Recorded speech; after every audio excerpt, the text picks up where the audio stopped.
नमस्कार। आइए बात करता हूँ सबसे पहले आपकी कनिष्ठा उंगली के बारे में। कनिष्ठा उंगली ज्ञान की उंगली के रूप में जानी जाती है। किसी भी चीज़ का जीवन के अंदर संतुलन बहुत ज़रूरी चीज़ है। संतुलन अगर बिगड़ जाए तो आपको पता है नाव डूब जाती है। संतुलन बिगड़ जाए तो गाड़ी जो है वो टकरा जाती है। संतुलन बिगड़ जाए तो पटरी से ट्रेन नीचे आ जाती है। तो कुल मिलाकर के जीवन में संतुलन के लिए एक ईश्वर उंगली देता है, वो देता है कनिष्ठा उंगली। और कनिष्ठा उंगली जब इतना गैप बीच में लेकर के और साथ ही साथ पहुंच जाए सूर्य की उंगली के पहले कट से ऊपर, तो व्यक्ति के जीवन के अंदर कोई दुनिया की ताकत नहीं है कि संघर्ष ना हो।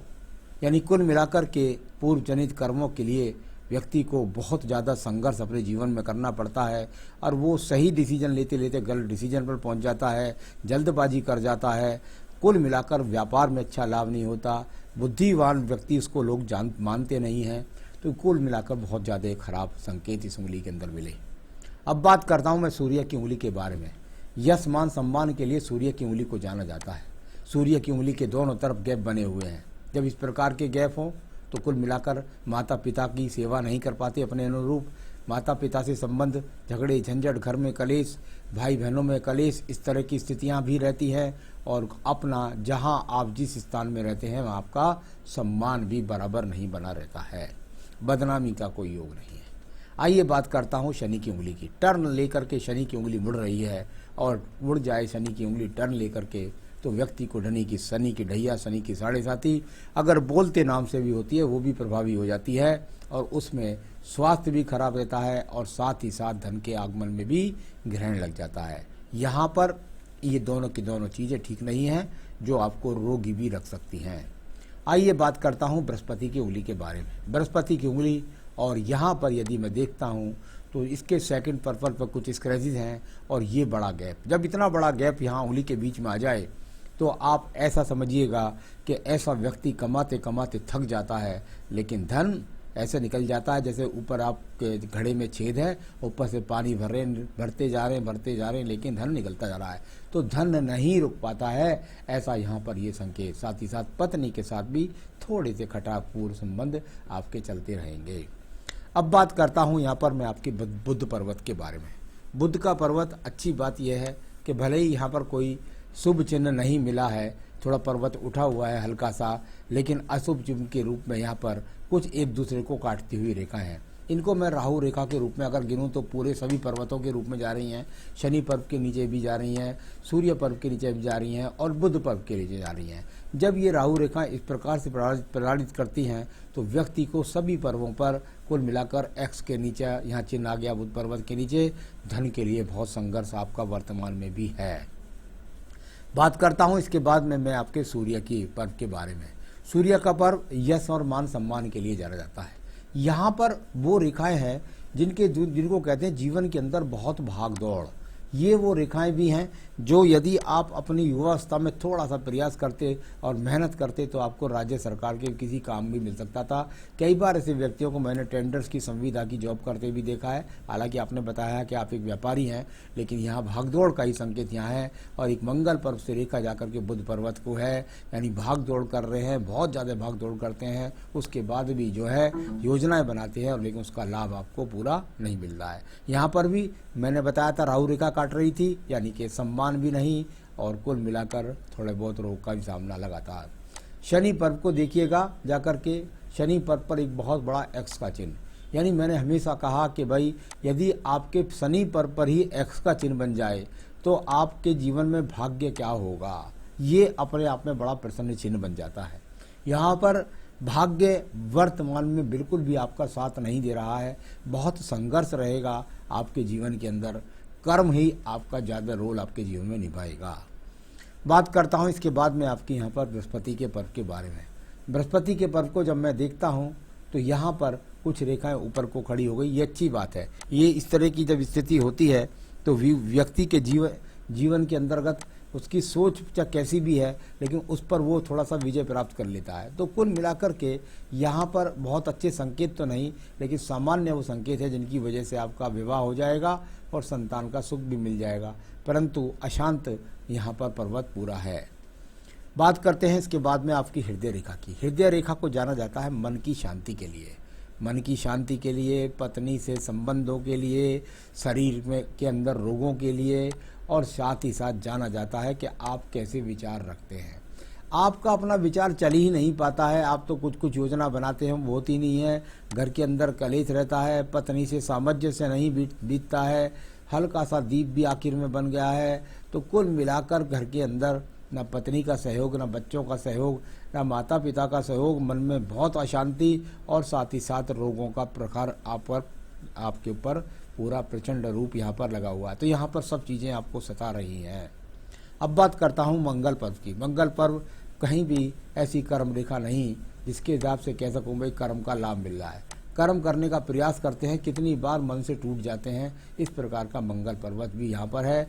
और जब इतना दूषित रूप से यहाँ मंगल पर्व एक्स बना करके चले तो व्यक्ति के जीवन में मकान और दुकान बहुत देरी से बनती है।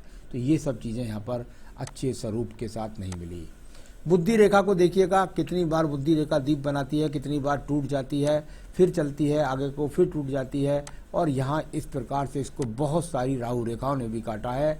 यानी कुल मिलाकर बुद्धि रेखा बहुत ज़्यादा प्रताड़ित है, और जो यहाँ पर अच्छे संकेत नहीं दिखा रही। यानी सही तरीके से, क्योंकि इसको राहु रेखाओं ने बहुत ने काट रखा है, आप निर्णय ही नहीं ले पाएंगे।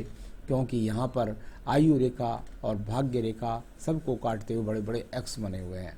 तो ये सब बहुत खराब हाथ के स्वरूप लगातार मुझे मिल रहे हैं, अच्छा नहीं लग रहा है बोलने में। मंगल पर्वत द्वितीय की बात करते हैं। यहाँ एक अच्छी बात ये निकली है कि यहाँ पर कोई मुकदमे के संकेत नहीं निकले, तो अच्छी बात, चलो एक तो निकली कम से कम। बात करते हैं चंद्र पर्वत के बारे में। पूरा चंद्र पर्वत और बहुत सारा उठा गिरा जो मन की अशांति के लिए, और यहाँ पर थोड़ा सा भाग दौड़, मन में अशांति है, काफ़ी भाग दौड़ करते हैं, लेकिन उसका लाभ भी नहीं मिल पाता है। तो ये सब चीज़ें यहाँ पर चंद्र पर्वत कहीं भी अनुकूल नहीं निकला। अब बात करते हैं हम आपके यहाँ पर सीधा भाग्य रेखा के बारे में। ये थोड़ी सी कर्म रेखा, आपको थोड़ा सा रोल, कुल मिलाकर परिवार से कुछ सपोर्ट मिल गई शुरुआत के जीवन के अंदर, ऐसा कह सकते हैं। उसके बाद नक्षत्र ने आपका भाग्य रोक दिया, फिर दोबारा से एक सपोर्ट रेखा चली, कुछ दिन चलने के बाद वो भी टूट गई, फिर दूसरी भाग्य रेखा चली, फिर यहाँ भी नक्षत्र बन गया, फिर आगे चले, फिर नक्षत्र बन गया, फिर एक्स बन गया। इतना सारा है आप क्या कि पूरी तरीके से प्रताड़ित हुआ पड़ा है। राहु क्षेत्र भी क्रॉस कट गया, यानी कुल मिलाकर कहीं से कहीं तक ऐसे संकेत नहीं मिलते जिनको अच्छे प्रारूप से जोड़ा जा सके। तो ये सब चीज़ें यहाँ पर आपकी भाग्य रेखा कहीं से कहीं तक अनुकूल नहीं मिली है मुझे। तो निश्चित रूप से आपकी पूजा पाठ तो मैं आपको करनी ही पड़ेगी यदि आप चाहते हैं ये दूसरी चिन्ह, ये दूसरी धात अच्छे फलित रूपों में बदल जाए। यहाँ पर चलते हैं इसके बाद में आपके शुक्र पर्व के बारे में। शुक्र पर्व की यदि बात करता हूँ तो सामान्य सा दबा हुआ शुक्र पर्व सामान्य से संसाधनों को दिखलाता है। संसाधन हो तो व्यक्ति सुखी नहीं होता। संतान रेखाएं तो हाथ के अंदर दिखती हैं, लेकिन पत्नी के हाथ से ज़्यादा बताई जाती है। आइए आपके आयु रेखा को देख लेते हैं। आयु रेखा और जाकर के आयु रेखा जब लास्ट में जीवन में जाके दो मुखी हो जाए तो ऐसे व्यक्ति का बुढ़ापा सुंदर होता है। यानी पूरे जीवन संघर्ष और बुढ़ापा उसके बाद सुंदर। तो ये सब चीज़ें मिली यहाँ पर, आपकी आयु रेखा मिली यहाँ पर लगभग 77-76 वर्ष, 76 से 77 वर्ष। तो ये आपके सभी सवालों का जवाब मैंने अब देने वाला हूँ मैं आपको। आपने कहा मैं कौन सा व्यापार करूँ जिससे ज़्यादा सफलता मिले और ज़्यादा धन अर्जित कर सकूँ। मुझे नया व्यापार चालू करना है। अगर आप मुझसे व्यापार के बारे में पूछते हैं तो शुरू से लेकर आखिर तक कोई भी ऐसा पर्वत आपका साथ नहीं दे रहा है जो आप सही रूप से किसी व्यापार को कर सकें। तो मेरी तो आपको यही सलाह है, मैं आपको लुभाना नहीं चाहूँगा कि आपको मैं नए व्यापार के अंदर डाल दूँ और फिर आप उसके बाद पता लगा कि कहीं पंडित जी ने कहा था और मैंने इस व्यापार को करा तो मेरा और बेड़ा गर्क हो गया। तो मेरी तरफ से तो मैं आपको सलाह दूंगा, आपका जो व्यापार है जिसमें आपने अनुभव कर लिया है आप उसी व्यापार को बस करते रहिएगा, क्योंकि उसके व्यापार की परेशानी नहीं है। परेशानी इस बात की है कि आपको पूर्व जनित कर्मों का फल भोगना पड़ रहा है और उन्हें आप पूजा पाठ से काट सकते हैं, और वो भी स्वयं की पूजा पाठ से, पंडितों के कराने से नहीं। तो वो आपको काटनी होगी, तो वो पूजा पाठ में बताऊंगा। फिर आप उसी व्यापार को कर लीजिए, या जिसमें अनुभव हो उसे किसी भी व्यापार को कर लीजिए। आप नया करना चाहते हैं लेकिन वही करिएगा बहुत सोच समझ के करिए, क्योंकि बहुत समय खराब यहाँ पर आपका चल रहा है। 45 पर भी बहुत सारी पीड़ित रेखाएं यहाँ पर मौजूद हैं। दूसरा, मेरा स्वयं का घर और दुकान कब होगी? जहाँ आपकी 45 वर्ष की आयु है, तो मुझे लगता है देखने में ये ऐसा करते करते आपका जीवन का लगभग यहाँ एक ट्रायंगल्स जो बना है छोटा सा, उससे मुझे काफ़ी उम्मीद है। मुझे लगता है लगभग आपके जीवन में आप 49 से 50वें वर्ष में आप कोई ज़मीन या मकान खरीद पाएंगे। मुझ पर कर्ज बढ़ता जा रहा है और मैं कर्ज मुक्त कब हो पाऊंगा, इसका मैं उपाय बता दूंगा आपको। कर्ज तो अभी बहुत दिन आपको परेशान करेगा, हो सकता है आपको काम के लिए और नया कर्ज भी लेना पड़ जाए। परिवार में हमेशा शांति बनी रहती है। घर के सभी लोगों का स्वास्थ्य ठीक नहीं रहता, बिल्कुल निश्चित रूप से नहीं रहता होगा, उनका हाथ मेरे सामने नहीं है। शांति के लिए मैं उपाय आपको बता दूंगा। भविष्य के बारे में, आने वाली समस्या और सफलता के बारे में बताएं। बहुत आगे तक बोल करके मैं आप किसी को डराना मेरा फर्ज यहाँ नहीं बनता। कुल मिलाकर के मैं आपको वर्तमान में उपाय बताऊंगा। आप विश्वास मानिए, यदि आपने वो साल भर भी कर लिए तो आपके जीवन के अंदर बहुत कुछ बदल जाएगा। आप स्वयं अपनी हाथों को देख भी सकते हैं। मुझे कौन सा उपाय करूं जिससे जीवन में तकलीफ कम हो और ज़्यादा सफलता मिले? जल्दी मैं बताता हूं आपको क्या करें। सबसे पहली बात यह है कि घर में शांति रखने के लिए, किसी भी व्यक्ति को घर में शांति रखने के लिए सबसे पहले उस मकान के अंदर साल में एक बार हवन अवश्य होना चाहिए। आपने बहुत सही समय पर मुझे किया है। मैं आपसे कहूँगा किसी भी पंडित से जाकर के संपर्क करें, और इस समय देवी के दिन आए हुए हैं और आप अपने घर में एक हवन करा लीजिए। घर में हवन होने से घर की शुद्धि होती है, उसका वातावरण अच्छा होता है। घर के अंदर कोई भी व्यक्ति घर के वास्तु के सामने एक दूसरे को गाली ना दे, तेरा नाश हो जाए, तेरा कुछ हो जाए, ऐसा ना बोले। घर का वास्तु सुनता है तो वो जो आप कहते हो वही वास्तु आपको देता है। यानी आप एक दूसरे को अगर गाली दे रहे हो तो वो भी आपको ही गाली देगा। आपके नाश की बात करते हो तो घर का भी नाश ही होता है।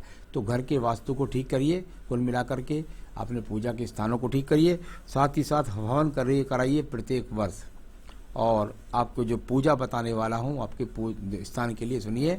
श्री सूक्तम आप और दारिद्र्य दहन स्रोत, श्री सूक्तम और दारिद्र्य दहन स्रोत, ये आपको नित्य अपने वाणिज्य क्षेत्र पर करना होगा।